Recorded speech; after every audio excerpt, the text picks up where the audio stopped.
So I do not have any of the blue I was after here.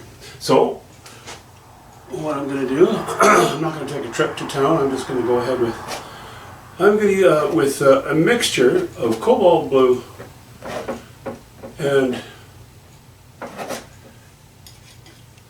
ultramarine blue.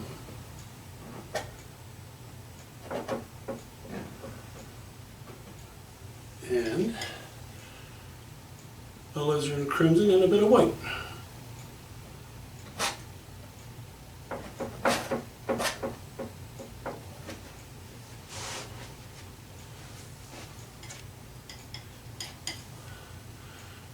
And I'll be careful not to get too high in value.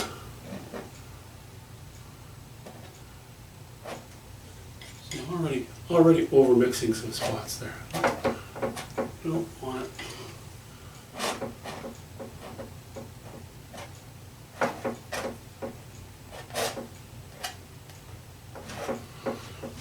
Don't want it too busy. Don't want it too boring. And again, I'm staying away from mixing a big pile because you'll end up over mixing pretty much the whole pile. That's a little undermixed.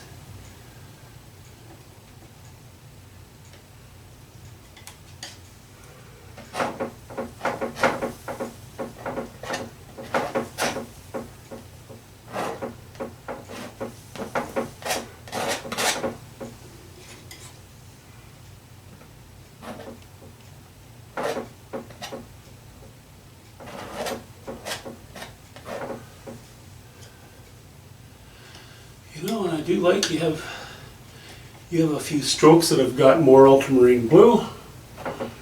Then you have a few strokes elsewhere that have more cobalt blue. And then you get a nice variety in there.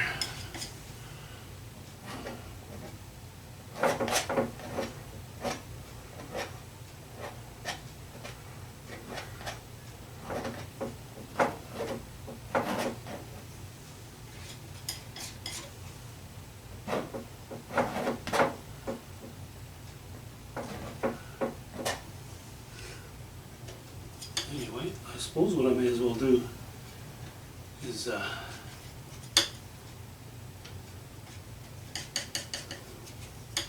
speed this up a little. It's not like I'm having a lot of changes in color as I go along in the sky, and I'm pretty much going to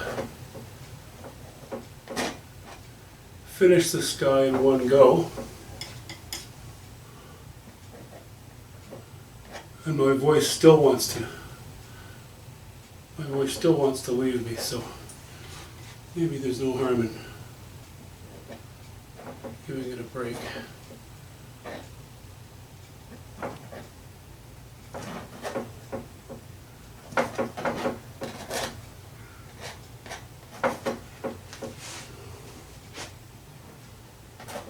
Again, let's play.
Well, I'm gonna switch to my smaller knife here now for going around these trees.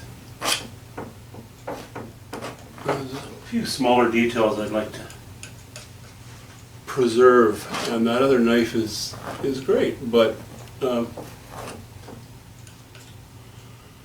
it's a little harder to manage in areas like this.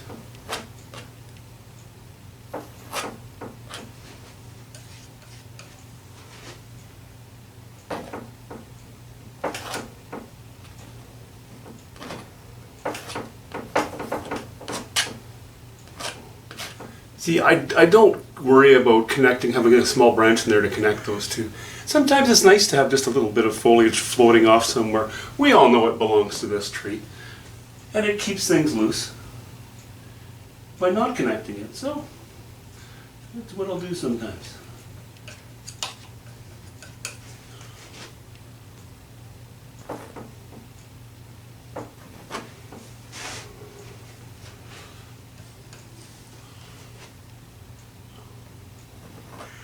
Getting off towards this end of the painting, I'm adding a little more alizarin crimson again. Helps to dirty the blue, takes the chroma down a little bit as we get off to the edge, you know. So from here on this way, I'll avoid these intense blues, you know, where I've gone more yellow ochre and very little alizarin crimson and more white. So I'll just do it that way for a little bit.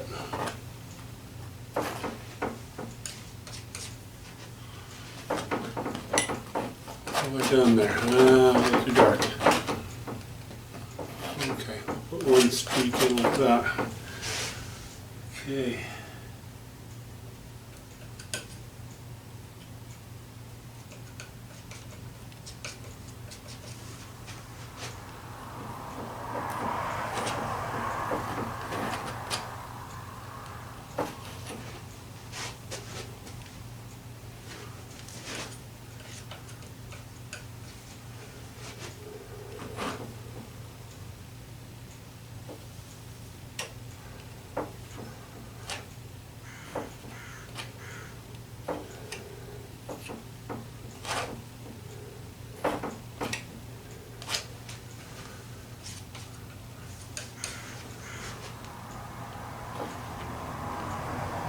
Just a few minutes ago, there was a real cacophony outside. There was a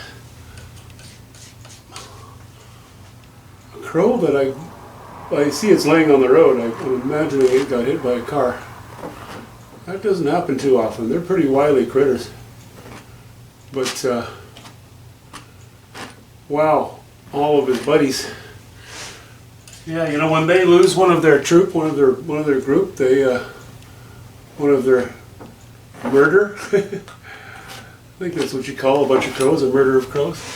But when they lose one of their own, they make quite a racket. It's like they have a wake almost instantly. A wake for the fallen comrade.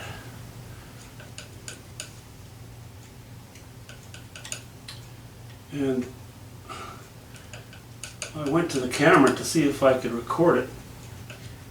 And of course, the second I approach the camera, they can't see me, but you know, as Murphy's Law would have it, they all went silent.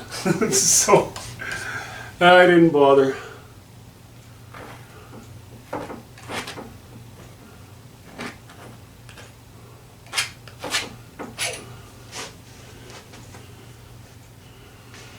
Okay, I think I can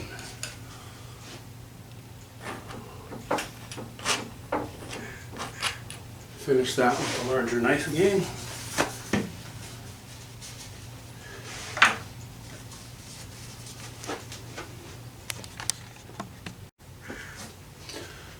Okay, well, I think our sky is done. No Prussian blue, but that's okay. I mentioned my colors to begin with. Once I had the entire sky painted, I took my knife and went into certain areas to tame down the busyness. Some of the strokes were a little too different than others in some areas. So I sort of, once it was in place, I sort of looked over various areas. If I saw a spot that I thought was too lively, I toned it down a little bit.